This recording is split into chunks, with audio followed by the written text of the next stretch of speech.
Bienvenue à cette présentation sur les déterminants. Aujourd'hui, nous allons explorer ce sujet fondamental en grammaire française. Nous verrons ensemble les différentes catégories de déterminants, comment les utiliser correctement et leur accord avec les noms. Ces notions sont essentielles pour écrire et parler un français précis et fluide. Commençons par définir ce qu'est un déterminant. Les déterminants sont des mots que nous utilisons constamment, souvent sans y penser. Ils accompagnent les noms et apportent des informations importantes comme le genre, le nombre ou encore l'appartenance.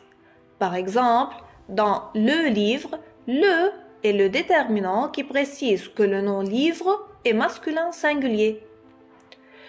Nous allons commencer par les articles, une catégorie de déterminants essentiels. Les articles définis comme le et la désignent des éléments précis. Les articles indéfinis comme un et une parlent d'éléments non spécifiques. Les partitifs tels que du et de la s'utilisent pour parler de quantités non dénombrables. Les déterminants possessifs comme mon ou ton indiquent une appartenance. Les démonstratifs, quant à eux, tels que ce ou cette, servent à montrer ou désigner quelque chose de spécifique. Ces catégories permettent de préciser le lien entre le nom et le contexte.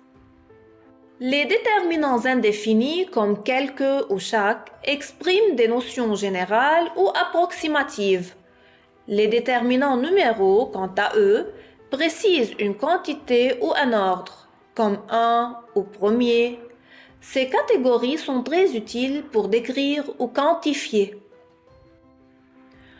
Enfin, les déterminants interrogatifs et exclamatifs permettent de poser une question ou d'exprimer une émotion. Par exemple, quel jour sommes-nous? Ou quelle belle journée! Leur utilisation enrichit la communication en français.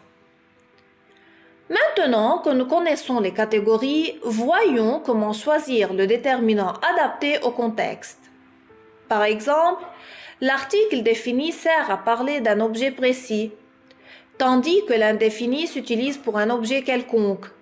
Les possessifs et démonstratifs, quant à eux, indiquent une appartenance ou une proximité. Un point clé dans l'utilisation des déterminants est leur accord avec le nom qu'ils accompagnent. Ils doivent correspondre au genre, masculin ou féminin, ou au nombre, singulier ou pluriel, du nom. Voici quelques exemples pour illustrer cela. Alors maintenant, pour consolider ce que nous avons appris, faisons quelques exercices ensemble. Vous devrez choisir le déterminant adapté au contexte ou accorder correctement les déterminants avec le nom. Donc voici les corrections des exercices précédents. En observant ces réponses, vous pouvez mieux comprendre comment choisir et accorder les déterminants en fonction du contexte. Pour conclure, retenez que les déterminants sont des éléments essentiels de la phrase. Leur bonne utilisation garantit des constructions claires et précises. En maîtrisant ces notions, vous améliorez à la fois votre grammaire et votre expression écrite et orale. Merci pour votre attention. À bientôt.